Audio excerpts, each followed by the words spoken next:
우리 281페이지 한번 보시면은요.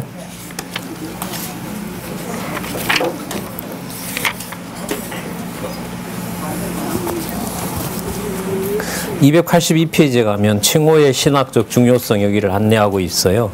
중요성이 뭔지를. 세 번째 줄에 보면 칭호들은 하나님에 대한 계시의 한 표현 방식이라 그러죠. 282페이지. 예. 그러니까 하나님의 이름이 여호와이시잖아요. 그 여호와라는 이름이 신약에도 등장하는데 그게 이제까지 신약에 없었어요. 그 이름이, 여호와라는 이름이 신약에도 나오면은 한 문장 안에, 우리 아까 1장 22절 그 사건에서 보셨잖아요. 여호와도 나오고 예수 그리스도도 나오고 성령도 나오죠.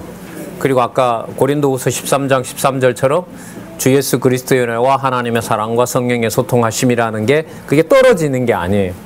성령을 얘기하면서 성령이 본인 마음대로 하는 것이 아니라 벌써 그리스도가 약속하신 거고요. 승천하신 그리스도가 하늘에서 사역하고 계신 증거가 되고요. 그거 두 분이서 그냥 마음대로 하는 게 아니라 그게 바로 여호와 하나님, 창세전부터 계신 아들로 보면 아버지고요.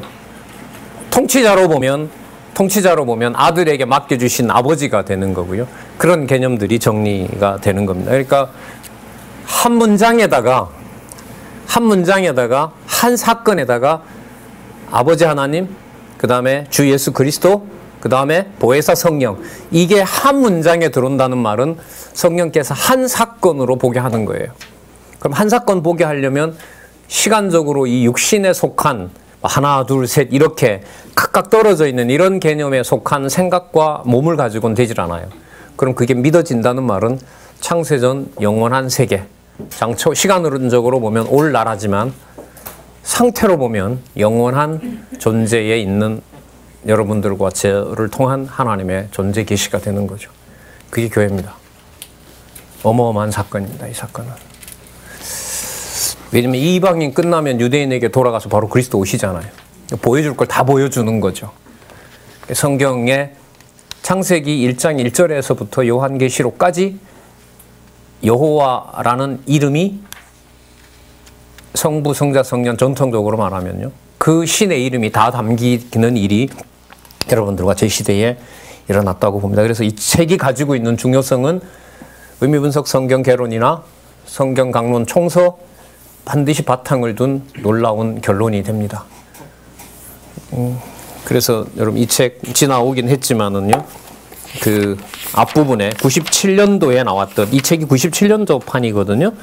다시 한번 돌아가 볼게요. 10페이지 가시면 우리 다시 한번 확인하도록 하겠습니다. 이 책은 참 정독이 또 필요하다 이런 말씀을 드리는데요. 10페이지 두 번째 단락에 보면 거기 절대적인 객관적 견해라는 말 나오죠. 표시되어 있죠. 우리 아까 확인했었죠. 절대적, 그러면 이제 더 붙일 수 있겠죠. 충족성, 명료성, 완전성을 성령께서 주관해 가신다. 그런 의미에서 어떤 거다? 절대적이다. 아셨죠? 예. 그래서 사람이 하는 일로 치부해 버리면 성령께서 하시는 일을 막는 일이 돼버리는 거예요. 사람이 하는 일로 보면 신학이나 교회나 이런 어떤 사역을. 자, 그리고 11페이지에도 그 나와 있는데 마지막 단락에 보면 그 위에서부터 다섯 번째 주 절대적인 성경 진리 나오죠. 표시되어 있어요? 11페이지에. 11페이지 마지막 단락 위에서부터 다섯 번째 줄에 보면 절대적인 성경 진리 이렇게 나오죠. 그리고 밑에 또 나오죠. 밑에 세 번째 절대적인 진리인, 절대 진리인 성경. 그러면 여러분 97년도 이 책을 한마디로 개정판에 한마디로 서론에서 미리 말한 걸로 보면 뭐라는 거죠? 절대적 진리. 왜요? 성경이 하나님 말씀이기 때문에.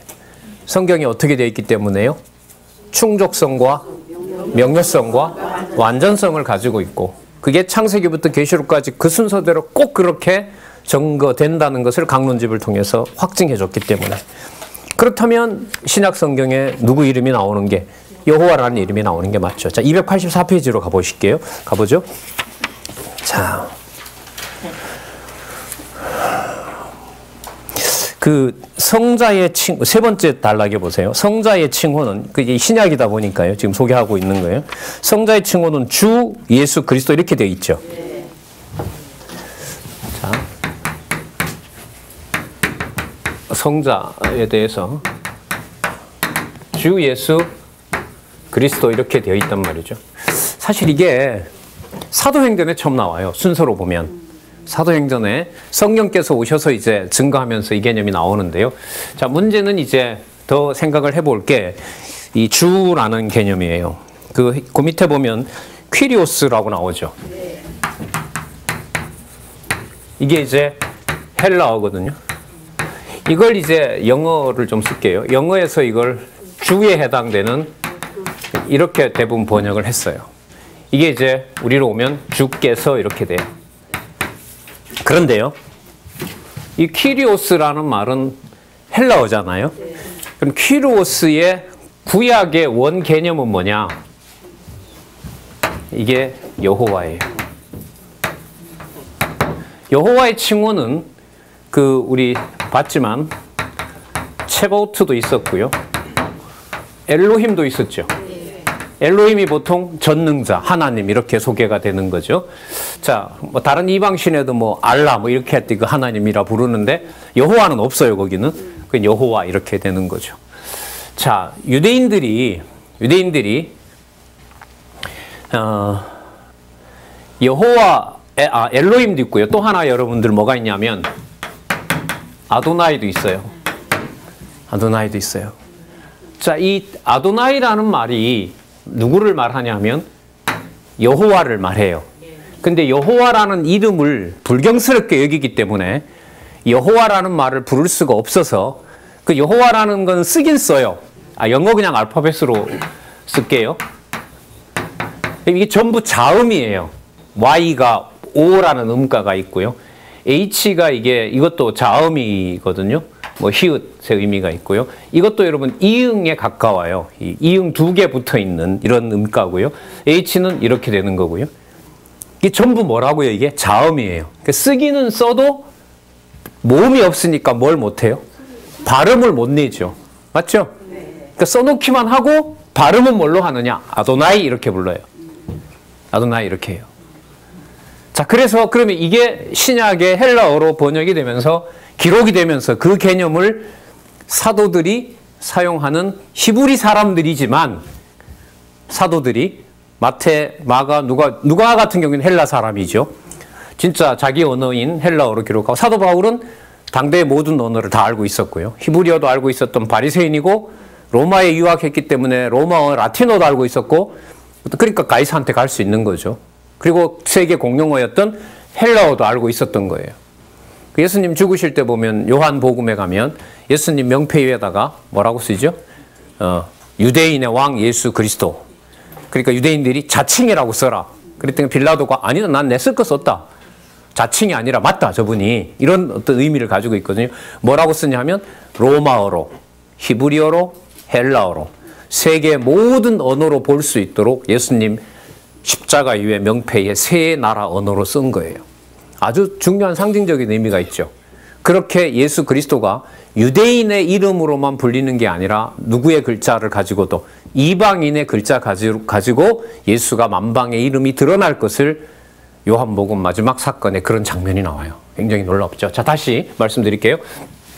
자, 주 예수 그리스도. 그리스도는 여러분 구약에서 이제 메시아죠. 메시아크라고 하는데 일단 우리 쓰는 말로 쓸게요. 메시아라고 하는 거예요. 그러면 이 퀴리오스를 헬라어에 담아서 성경을 기록할 때 이 퀴리오스는 무엇에 대한 말로 오는 거예요? 여호와의 번역어인 거예요. 여호와의 번역어예요. 그런데 여호와라는 번역으로 헬라어 이후부터는 안 됐어요. 헬라어 다음에 제일 먼저 나왔던 번역이 여러분들 라틴어고요. 라틴어로부터 여러분들 뭐 영어, 뭐 독일어, 불어, 그 다음 뭐 에스파냐어, 전부 서구의 언어들, 이른바 인도 유로보더라 그래요. 인도 유로보죠. 이 땅 경계거든요. 인도가 여러분들 유럽의 시작이기 때문에 그래요. 이 인도 유럽어에서 라틴어를 중심으로 해서 도미니라고 하거든요. 라틴어로. 그게 전부 뭘로 되느냐? 로드로 해요. 근데 그 미국 성경 중에요. ASV라는 게 있어요. ASV라는 여기에 가면 야훼라고 번역을 했어요. 야훼, 여호와 번역이 나옵니다. 근데 이 번역을 어쨌든 서구 신학은 쓰지 않았어요. 안 썼어요. 예. 뭐가 더 좋아요? 로드가 더 좋은 거죠. 주가 더 좋은 거예요. 그래서 지금 킹 제임스 버전이 아주 자기네들이 권위가 있다고 하는데 결정적인 결함 하나는 여호와라는 개념이 그 번역이 없다는 거죠. 성경의 통일성을 증명하기에는 부족하다는 겁니다. 자, 그래서 주라는 개념이 신약 성경에 나올 때 이 개념을 우리는 구약에 근거한 약속이 언약이 이루어지는 것이므로 이 퀴리오스라는 번역을 이제 한국어로 한글로 바로 뭐로 번역해야 된다? 이렇게 되는 거예요. 이건 역사적 증명이고요. 이거는 거부할 수가 없어요. 그래서 이 작업을 한번 보니까 이미 우리 성경 개롤이 2016년에 이스라엘 땅에 간 것처럼요. 이스라엘은 2012년이니까요. 몇 년 전이죠? 2012년이면 그 성경 강론집 마무리되기 2년 전 2012년에 이 성경이 나왔어요. 이게 현대 일인 거예요. 이게 현대 사회예요. 2012년에 재밌는 사실을 하나 말씀드리면 구약은 우리가 보는 순서가 아니고 유대인들이 봤던 성경 순서대로 이것도 장애가 되죠. 저런 구조로 메시아 언약으로 보기에는 이것도 큰 작업이 남아 있어요. 그래서 제가 농담이 아니라요. 나중에 지금 있는 유대인들의 편집 순서를 지금 있는 이런 걸로 바꾸면서 지금으로 보면 2000년, 3000년, 4000년 동안 모세가 1500년 경이니까요. 지금 2000년대로 잡으면 3500년 동안 보관해 왔던 만약 지금 이루어진다고 봤을 때 3500년 동안 진행되어 온 문헌의 편집 순서를 바꿔야 돼요. 근데 바꿨을 때 진짜 예수가 그리스도가 맞다는 것이 하나도 틀림없이 창세기부터 말라기까지 다 증명이 되잖아요. 제가 볼 때 자살하는 사람이 한두 사람이 아닐 것 같아요. 왜냐하면 자존심 상해서. 아니면 성경 기지역 호쿠마 하우스가 예루살렘이나 아랍 사람들 성지가 어디지? 사우디아라비아에 있는 메디나보다가 더 큰 여러분들 여기가 최고의 성지가 되거나 네. 보통 사건이 아니에요.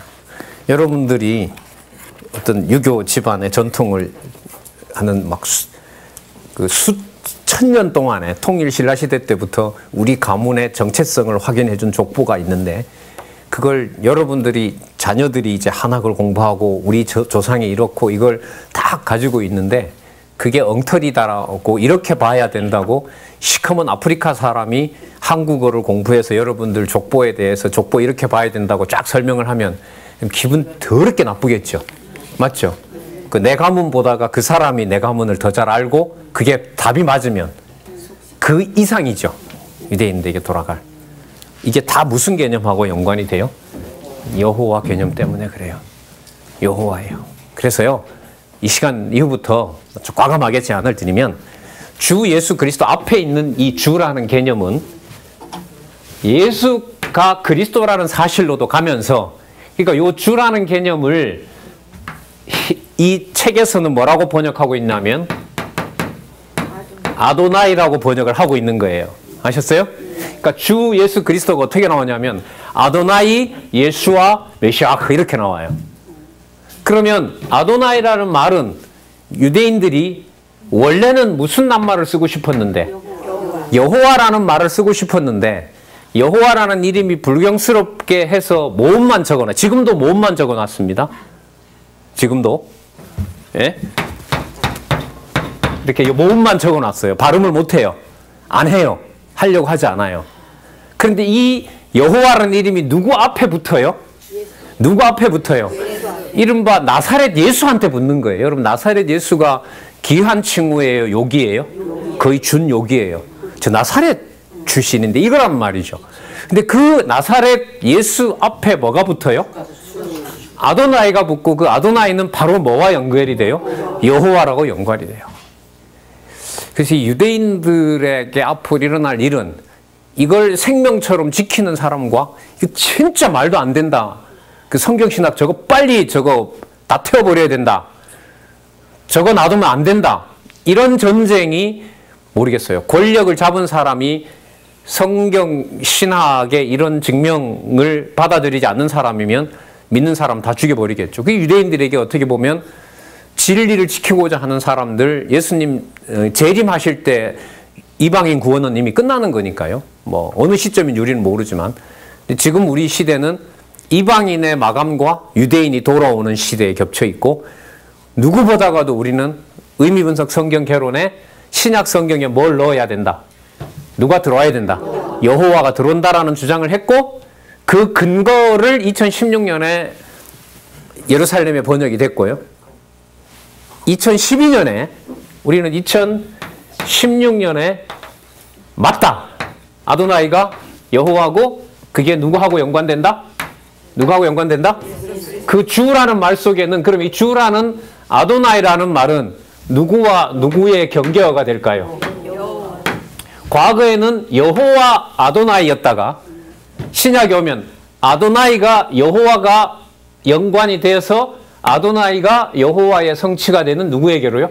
예수에게로 넘어가는 중간 단어가 바로 아도나이입니다. 그래서 신약성 이 책을 제가 여기 한 30군데 찾았거든요. 30군데 찾아놓은 데는 뭐만 찾았냐 하면 성경에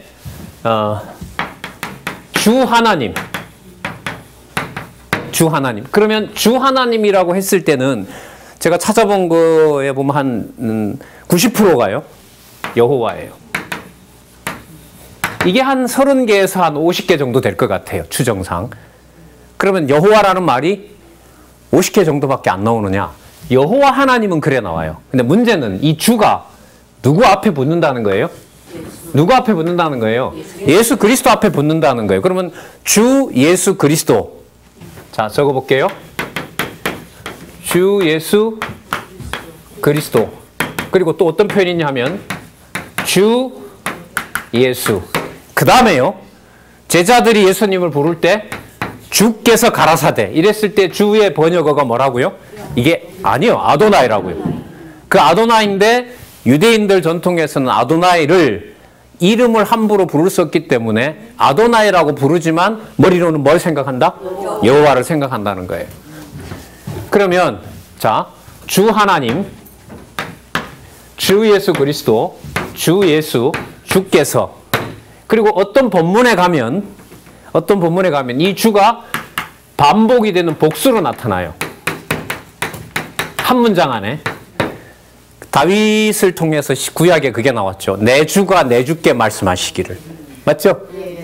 한 문장에 다 나타나요. 그러면 주 속에 내 주가 내 주께니까요. 다윗이 봤을 때는 그리스도도 주고 하나님도 왕인 주시기 때문에 그럼 이 주라는 말 속에는 누구와 누구가 같이 들어가는 거죠? 예수, 그리스도, 누가 돼요? 하나님, 엘로힘, 여호와. 이 개념이 다 들어가게 돼요. 그러면 이 여호와 하나님 제가 찾아본 게 보면은 한 30개? 한 26개? 좀 더 찾아야 되겠지만은요. 파일을 가지고 검색하면 또 금방 나오겠죠. 뭐 그런 거야. 뭐 일도 아니니까요. 이제 찾아보면서 온 게 뭐냐면 주 예수 그리스도까지 찾았는데요. 주 예수 그다음에 본문에 내려서 주 이렇게 되면 적어도 이거 한 몇백 개가 돼요. 몇백 개가 돼요. 그러면 보세요. 주가 전부 누구 앞에 붙어 있어요? 예수님 앞에 붙어 있죠. 그럼 이 주라는 개념을 읽으면은 누구라는 이름을 대신 읽는 거라고요? 여호와라는 이름을 대신 읽는 거잖아요. 그러면 복음서에서 예수님 앞에 주가 붙는다면 주가 안 나오고 예수께서 가라사대라고 나오면 주가 없는 걸까요? 주가 있는 걸까요? 그러면 어떻게 돼요? 성경에 수백 군데가 되는 거예요. 그럼 주라고 넣으면 누구 이름이 연상이 돼요? 그래서 성경 계시 기록이 완성되고 성경 신학을 통해서 제안했던 284페이지의 성자 칭호의 주와 관련된 내용이 완결이 돼요. 이 숨막힐 일이에요. 네. 그래서 여러분 우리 아이들, 후배들 가르치면 신약 성경에 왜 여호와 안 나오죠? 이제 오늘부터 얘기할 수 있겠죠? 수백 군데 나온다. 안 나오던데요, 할머니 저는? 그거 주라고 하는 낱말이 나오면 전부 여호와로 생각하면 된다. 그 여호와께서 언약하신 메시아가 와서 예수께서 가라사대라고 하지만 그 예수님은 누구다? 주이시다. 그 주는 아도나이라는 말인데 히브리 사람들은 아도나이를 여호와를 못 불렀기 때문에 아도나이라고 불렀다. 그리고 여호와에 대한 번역을 헬라어로 오면서 뭐로 바꿔놨어요? 퀴리오스라고 바꾼 거죠. 그러니까 퀴리오스 속에는 뭐도 들어가느냐? 아도나이도 들어가고요. 아셨어요? 아도나이도 들어가고 여호와도 들어가지만 말로 쓰면 안 되는 거예요.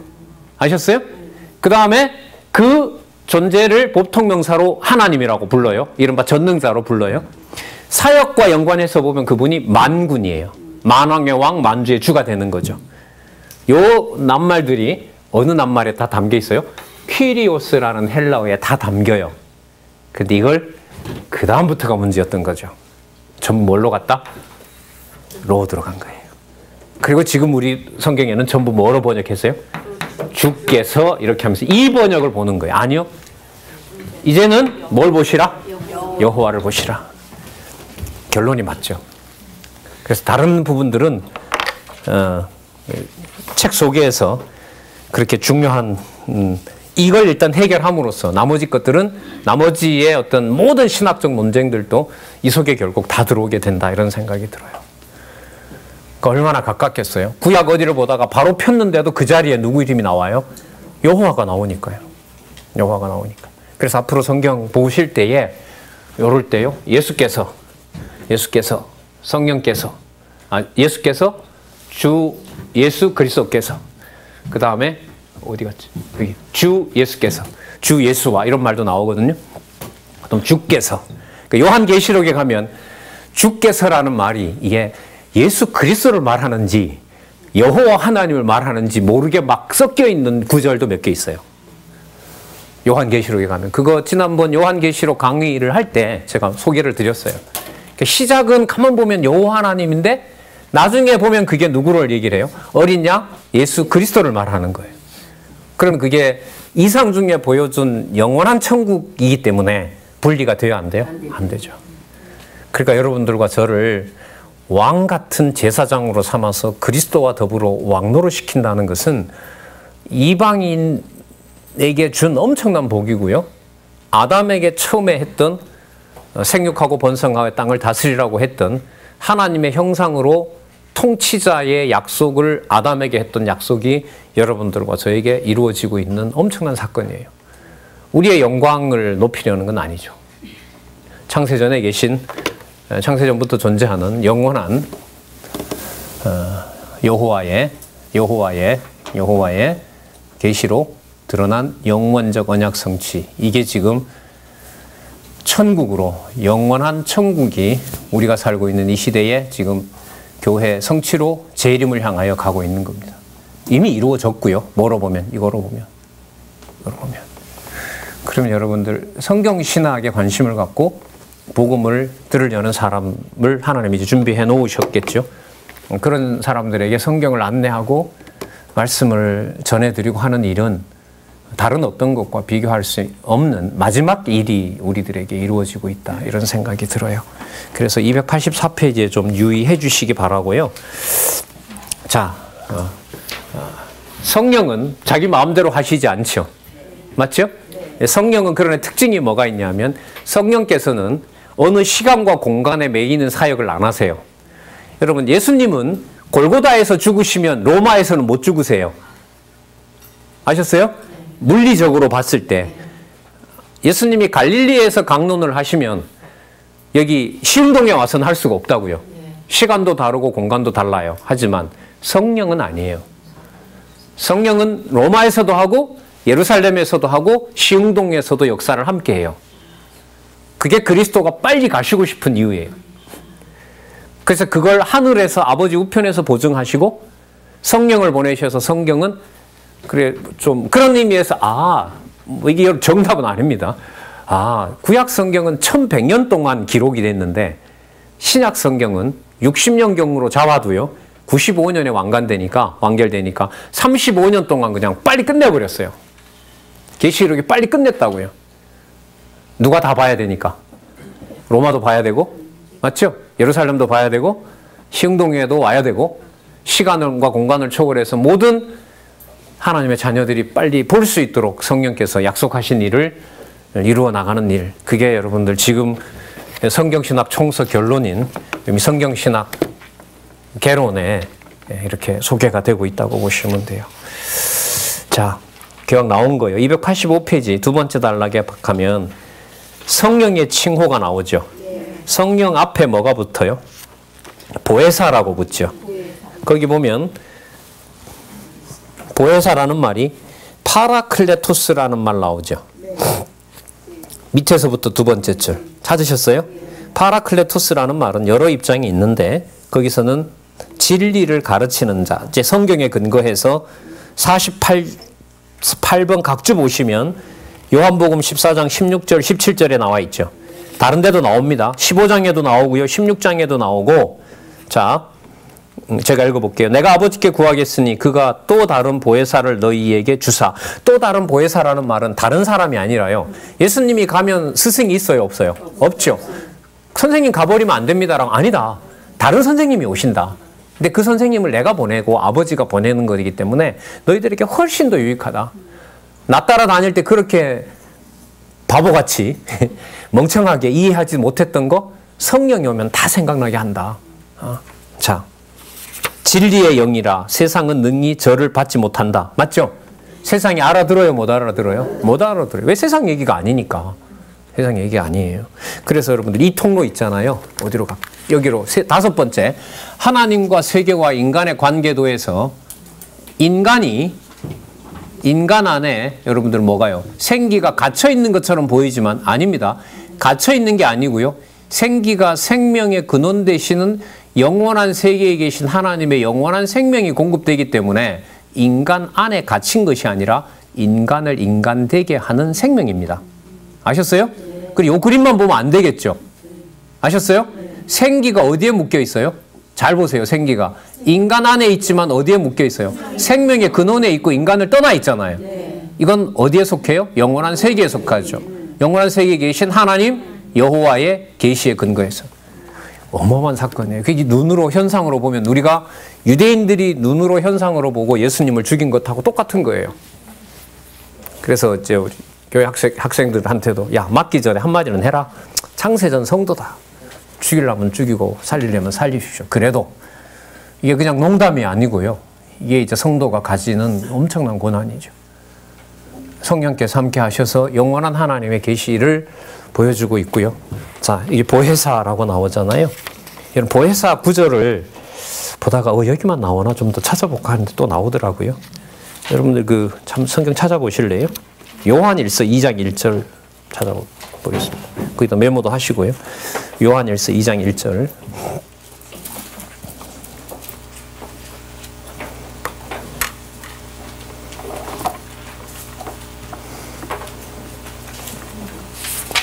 요한일서 2장 1절 제가 읽어볼게요.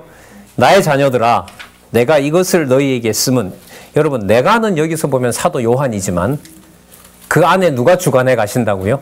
성령께서입니다. 그러니까 사도 바울이 한 게 아니라 누가요? 성령께서. 이거 너무 중요하다고 강조하죠. 내가 이것을 너희에게 쓰면 너희로 죄를 범치 않게 하렴이라. 그 죄가 뭔지 이제 요한 1서에서 나타나는 예수가 육신으로 오신 걸 부정하는 적그리스도 거기에 맞춰져 있죠. 만일 누가 죄를 범하게 되면 죄를 범했을 때는 누구 앞에서? 아버지 앞에서. 그죠? 하늘에 계신 아버지 앞에서 누가 있냐 하면 우리에게 누가 있다고요? 대언자 동그라미 하시고요. 대언자의 어원이 아까 285페이지에 나왔던 파라클레토스입니다. 보혜사. 대언자 옆에다가 보혜사라고 적으시면 돼요. 아까 요한복음 14장 16절 17절에 나왔죠? 예. 그러면 파라클레토스라는 말이 여기로 보면 뭐가 돼요? 대언자가 돼요. 우리를 정죄할 수 없도록 변론해 주는 분이 누구예요? 보혜사예요. 보혜사. 진리의 영. 또 기억나게 하는 분이에요. 기억나게 하고 진리 변론을 해주는 분을 진리를 가르치는 자로 성령 앞에 뭐라는 이름이 있어요? 하기오스 푸뉴마라 그러거든요. 자, 그래서 그 무슨 이름이 있다? 파라클레토스가. 그리고 여러분 그 바울의 편지에 보면 은혜와 평강을 기원한다 그러죠. 그 사도 바울이 빌어주는 거죠. 아닙니다. 성령께서 빌어주는 평안이에요. 그래서 그 요한복음에서도 그런 문구가 나오는데요. 제가 몇 장 몇 절인 기억이 안 나는데 그 위로자가 되기도 해요. 위로자, 대언자, 여기로 대언자, 그 다음에 뭐 변호자, 그 다음에 진리를 기억나게 하는 자, 그런 의미가 바로 파라클레토스라. 이 정도만 여러분들 기억을 하시면 너무너무. 그래서 신약에 와서요, 성령께서도 그 주라는 개념하고 매치가 되는 그런 부분들이 나온단 말이죠. 그러면 성부, 성자, 성령 하나님의 모든 일들이 주라는 개념으로 구약에 약속했던 여호와의 언약이 이루어지면서 그 여호와라는 이름이 신약 성경에 완벽하게 회복되는 겁니다. 그날이 아마 우리 성경 신학 그날이 우리에게까지 이제 우리 있을 때 확연하게 드러나면 그래서 뭐 다 끝나는 일을 우리가 보고 가는 거죠. 그 저기 ASV라는 저기 이거 안 봐요, 근데 이렇게 되면 이 책이 아마 미국에서는 호응을 받을 겁니다. 제가 이것도 구하려고 하거든요. 찾아보는데 도움이 될 것 같아서. 여호와라는 말이 나오는 거 찾는데 도움이 되겠죠. 그렇게 해서 이제 근데 거기 보면 어떤 거는 예를 들면 이스라엘에서는 여호와를 번역을 했는데 여기 예를 들면 영어에서는 여호와를 안 하고 거기다가 예를 들면 가시라고 했다.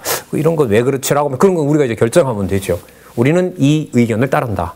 여호와라는 계시라는 관점에서 이렇게 이제 작업하는 게 남아 있겠죠. 그러면 여러분들 이 중국어를 우리가 보고 번역을 했거든요. 중국어 성경을 우리가 보고 그럼 중국어 성경에도 뭐가 없다는 거예요? 여호와가 없다는 거죠. 그럼 우리 지금 4월에 성경 강론 1권 저자 특강을 지금 준비하고 있거든요. 4월까지 번역해서 출판하는 걸로 지금 하고 지금 번역하는 분이 지금 굉장히 열심히 하고 계시다고 그러더라고요. 4월 말까지 맞추려고. 그럼 거기 가서 소개할 때 비록 그게 1권 구약이지만 여호와 소개 저 같은 사람 안 할 수가 없죠.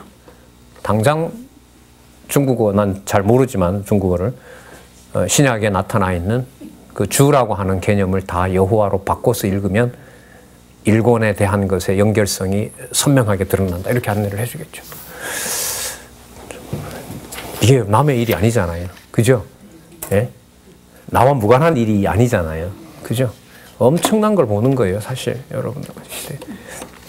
그러면 뭔 일이 벌어질까요? 지금까지 1500개 언어로 번역이 됐다 그랬나? 그래요. 근데 대부분 뭐가 빠져 있어요? 여호와가 빠져 있죠.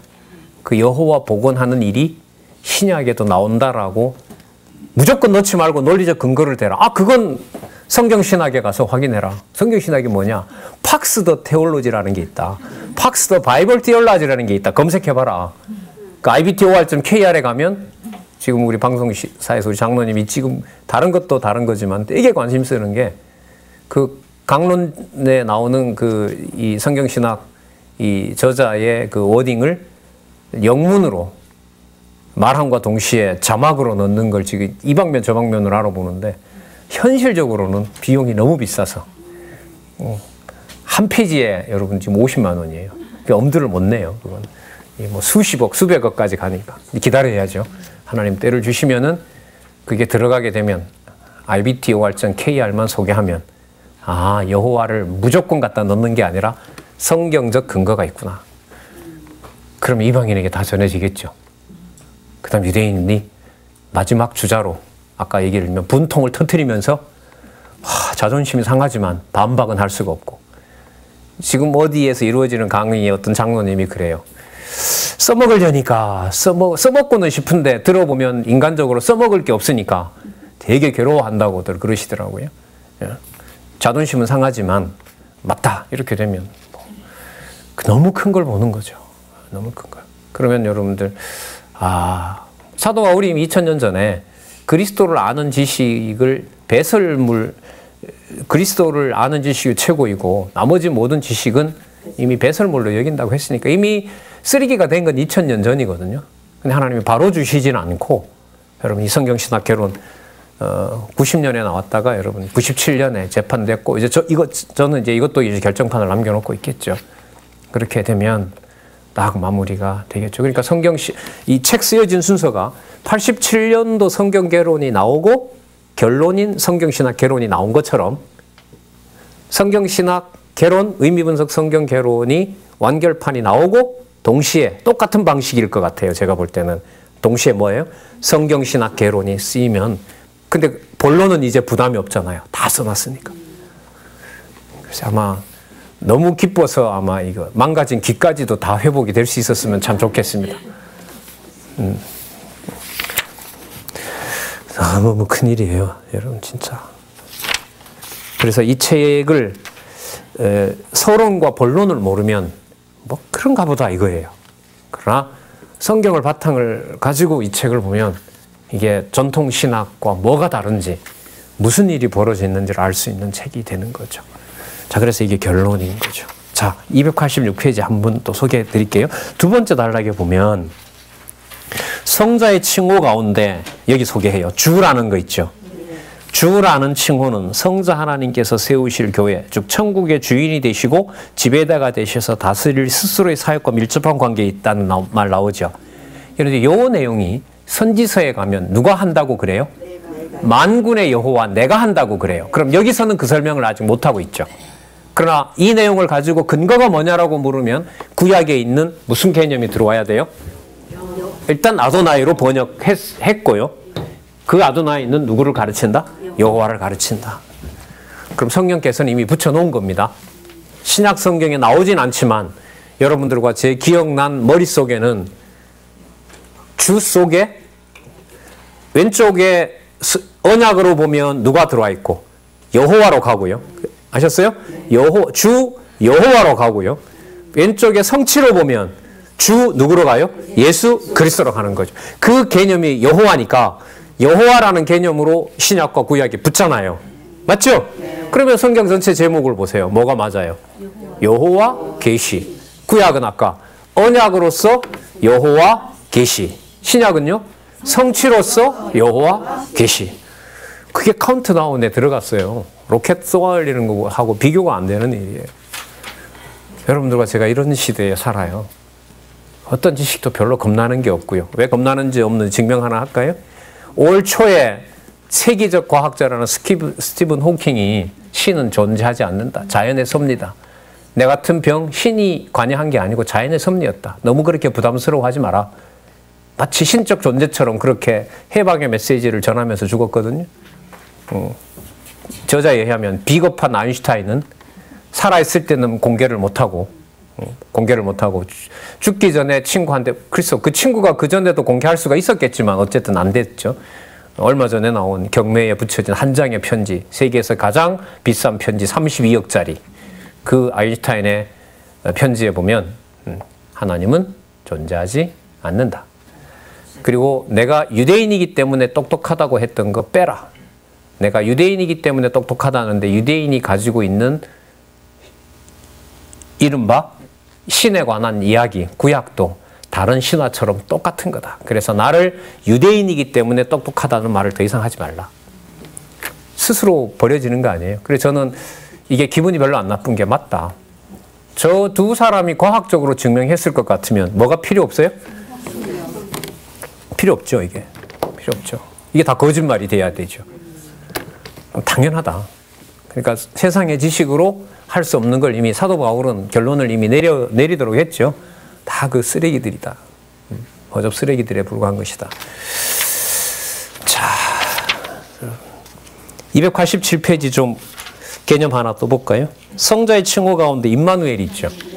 임마누엘을 오늘 호칭과 연관을 시키면 주라는 개념 있죠. 예? 아도나이라는 개념의 왼쪽에 언약으로 가면 이 개념 속에 누가 들어가고요? 여호와가 들어가고, 성취로 보면 주 다음에 누가 나오고요? 예수 그리스도. 아셨어요? 자, 그러면 임마누엘은 뭘까요? 여호와라는 개념 속에, 아도나이라는 개념 속에 누구와 누가 함께하는? 여호와와 예수 그리스도가 함께하는 일이 벌어지죠. 그래서 여러분 500년 전에 제가 책을 보다가 깜짝 놀랐는데, 500년 전에 칼빈이 어떤 성경 강론을 하면서요, 여호와는 그리스도다, 그런 말을 써요. 그 말을 썼더라고요. 그걸 증명은 안 했어요. 그 여호와라는 말하고 무슨 낱말을, 그리스도를 이렇게 같이 한 문장에 넣어버렸어요. 그런 말에 별로 주목을 안 하죠, 사람들은. 아, 이건 칼빈의 입장인가 보다. 근데 우리는 너무너무 중요한. 그래서 임마누엘도 해결됐어요. 여러분, 내 속에 신이 들어갈 때 이런 개념이 아니에요, 임마누엘이라는 개념은. 굳이 설명을 좀 하자면, 아까 하나님과 세계와 인간의 관계도에서 여기 있는 인간을 끌어가는, 우리를 생명되게 하는 이 생기가 어디에 속한? 영원한 세계, 영원한 하나님, 영원한 존재, 영존하시는 여호와로부터 공급받았다는 거. 바로 그래, 영원히 함께 하시는 분. 그래서 마태복음 마지막 그렇게 끝나죠. 너희들과 내가 세상 끝날까지 뭐 하리라? 항상 너희와 함께 하리라. 그런 약속하고 똑같은 거죠. 자, 그래서 여러분 여기 호칭 문제 너무너무 중요합니다. 제 4절, 3절에 여러분 유의를 하시기 바랍니다. 우리가 살고 있는 이 시대에 드러난 일들이니까요. 자, 근데 이 논리적 통일성을 모르면서도 어쨌든 이 사람들이 이렇게 이게 신약이거든요. 이게 신약인데 이렇게라도 번역을 해서 이 사람들은 이제 예수가 바로 우리 조상이 죽인 예수가 누구다? 그리스도다. 그 한 가지 사실만, 그거 하나만이라도 확인하고 싶어서 여기다가 그야말로 위험을 무릅쓰고, 그래서 요즘은 모르겠는데 이거 그냥 바로 테러하죠. 바로 폭탄 던져버리고 뭐 폭력을 가하고 국가로부터 제재를 당하고. 왜냐하면 이스라엘만 하더라도 그 국가법과 종교법이 일치하니까요. 그냥 상위법은 뭘까요? 국가법이 아니에요. 종교법입니다. 종교법에 그 종교적 수장이 더 권력을 행사하죠. 자, 그런 일들을 여러분 지금 갖고 있습니다. 몇 년요? 2012년.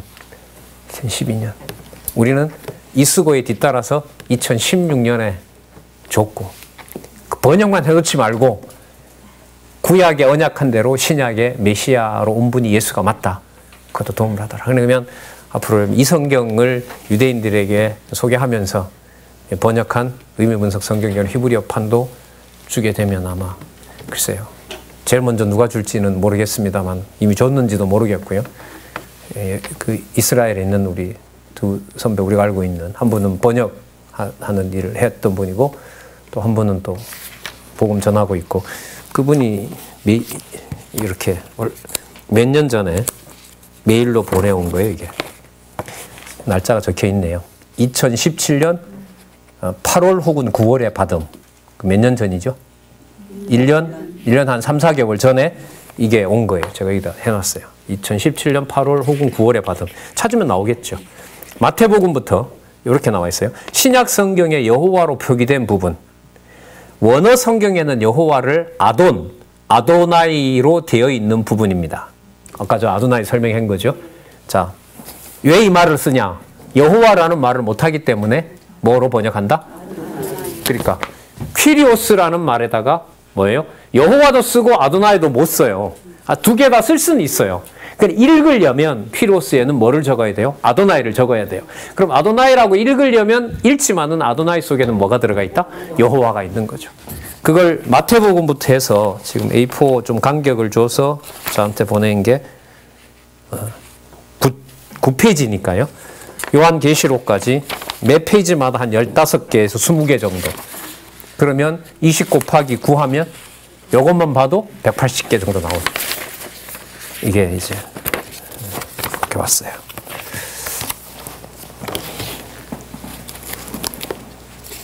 그리고 또 한 번 보내는 거 있는데요. 이거는 예레미야의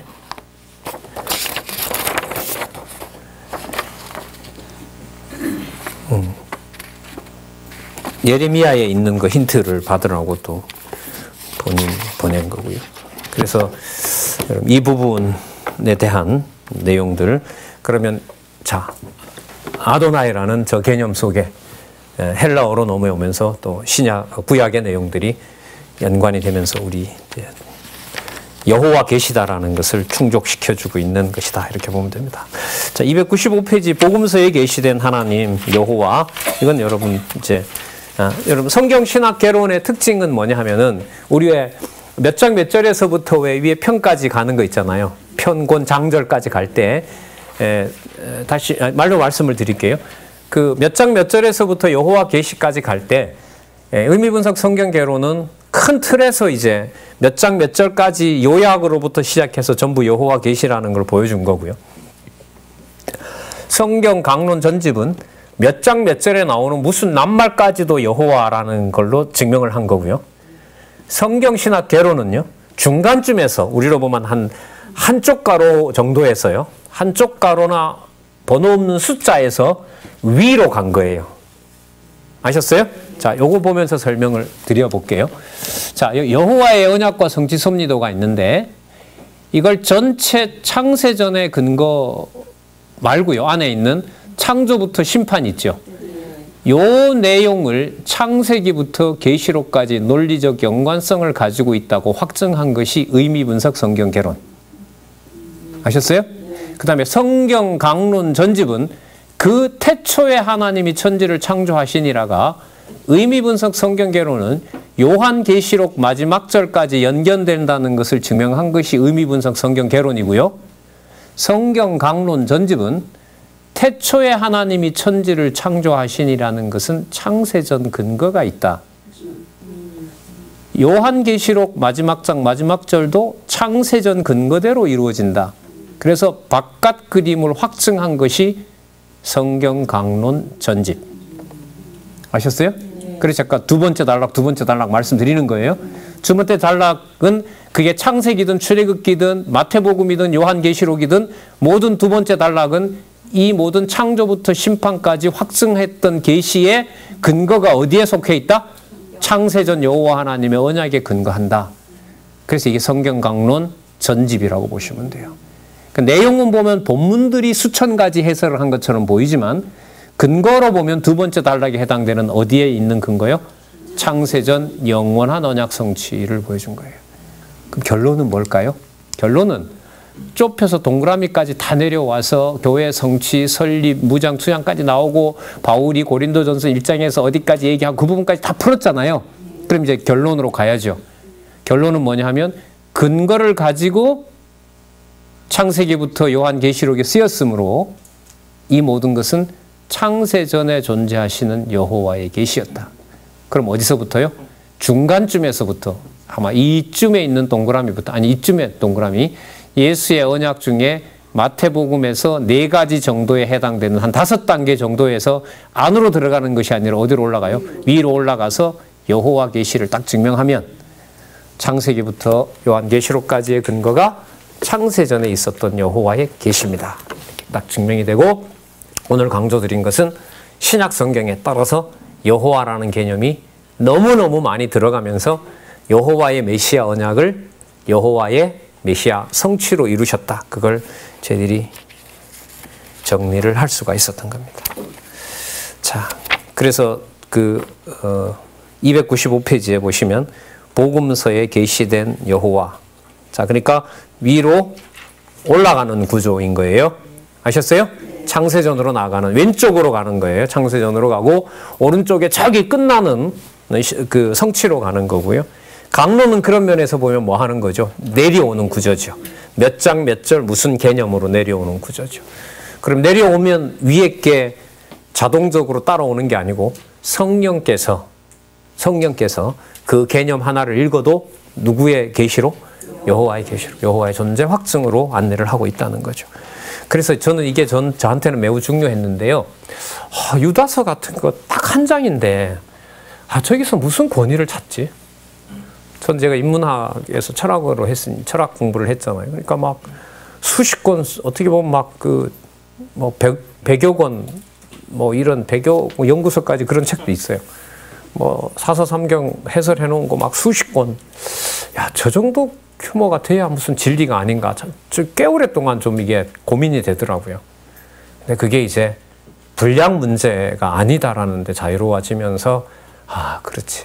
그래서 이게 성경으로서 권위를 갖는 거구나. 그런 걸 좀 알게 된 계기가 있었습니다. 자, 353페이지, 355쪽에 가볼까요?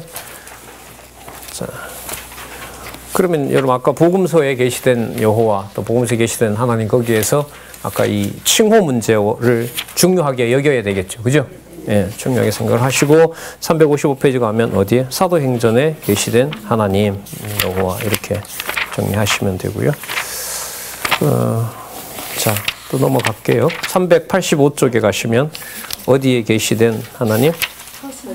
예, 그 앞 페이지에 넘겨보실까요? 제4장 페이지는 안 나와 있죠? 383페이지가 됩니다. 서신서에 계시된 하나님 이렇게 나오죠? 그죠? 교회 양육, 교회 무장, 투쟁. 양육은 어디죠? 어디서부터 어디까지입니까?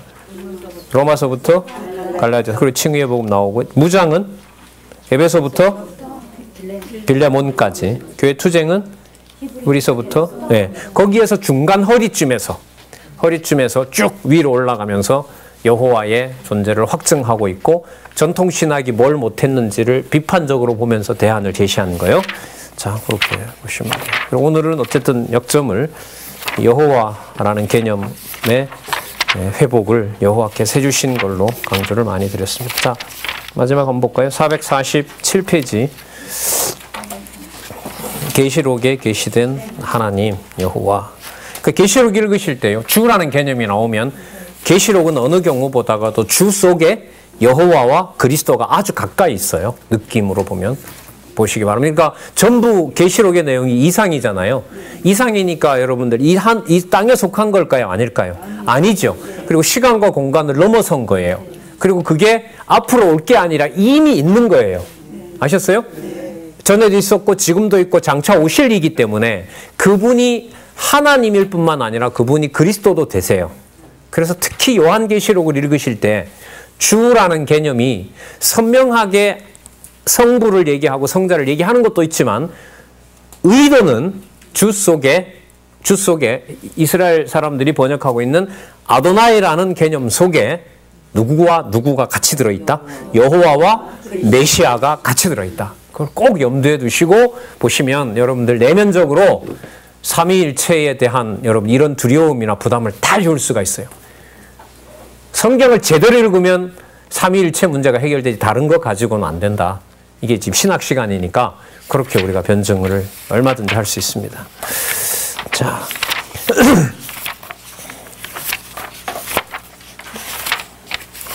467페이지 볼까요?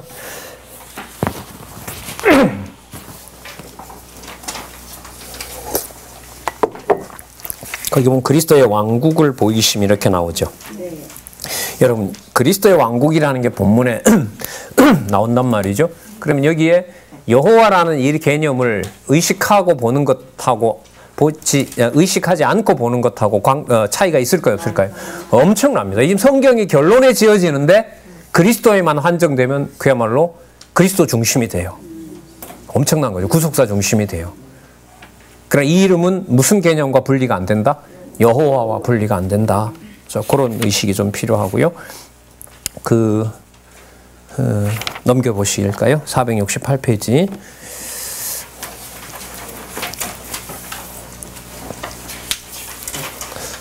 그래서 오늘 이 안내해드린 이 부분을 염두에 두시고 성경을 보시거나 아까 말씀드린 성경신학 개론 각주에 있는 성경 구절을 보시면 여러분 진짜 이렇게 강하게 말씀드리건데 시야가 완전히 달라져요. 아, 이렇게 붙는구나. 아, 진짜 붙네. 아, 이게 하나로 되네. 자, 468페이지에 두 번째 단락 밑에서부터 네 번째 줄에 보면 성 안에 성전은 찾으셨어요? 성 안에 성전은 여러분 뭐와 뭐가 붙어요? 무슨 직과? 성 관리하는 왕직과 성전 관리하는 대제사장직과 그걸 사도 요한을 통하게 보여주는 성령의 사역이 그렇죠. 기록을 지금 성령께서 마무리하셔야 되잖아요. 자, 성 안의 성전은 전능하신 이와 어린 양이 뭐가 돼요? 그렇죠. 그러면 여호와나 그리스도나 분리가 안 되고 성전이 되시고, 그 성전은 누구의 영광이 비치고, 그렇죠. 여기서 여러분 하나님의 영광은 요한복음에 있는 대로 태초에 말씀이 계시니라 그 말씀이 하나님과 함께 계셨고 그가 곧 하나님이시더라. 분리가 되지 않는 여호와와 메시아가 하나인 상태에서 말하는 하나님의 영광입니다. 아셨어요? 자, 그럼 여기 엘로힘이라는 말은 하나님이잖아요. 이게 번역이. 자, 엘로힘이라는 말은 하나님이죠. 그러면 신약 성경에는 하나님이라는 개념이 많이 나와요? 적게 나와요? 엄청 나오죠. 너무너무 많이 나오죠, 신약에. 그런데 그 하나님의 이 이름이 보통명사인데 그 보통명사를 여호와로 부를 수 없어서 뭐라고 부르는 거죠? 아도나이라. 그러면 신약에 가서도 하나님이 나왔어요? 그 하나님을 예수께서 소개해요? 그러니까 여호와를 계시하시는 거죠, 당신이. 자, 누구의 존재를? 여호와라는 존재를. 그래서 요한복음에 가면 나를 본 자는 어마어마한 얘기죠. 그렇게 되어 있으니까 신약 성경에 무슨 낱말이 나오는 게 당연하다. 예수님을 읽으면 누구 이름을 읽는 거예요? 여호와. 그러니까 나를 본 자는 누구를 봤다? 그렇죠. 당연하죠. 그렇다면 여호와를 본 자를 본다는 말을 예수 그리스도를 보는 것하고 어떻게 돼요? 똑같이 연관이 되는 거죠. 자, 더 볼게요. 어린 양이 등이 되심으로 거기는 밤이 없다. 그리고 생명수 강이 어린 양 보좌로부터 길 가운데로 흐르고 강 우편에는 달마다 달리는 무슨 나무요? 생명나무. 무엇인가 마지막 4권째 4권 마지막 생명이란 무엇인가, 이 그림입니다. 하나님과 세계와 인간의 관계도. 그래서요 옆에다가 하나님과 세계와 인간의 관계도 참조 이렇게 적어 놓으세요.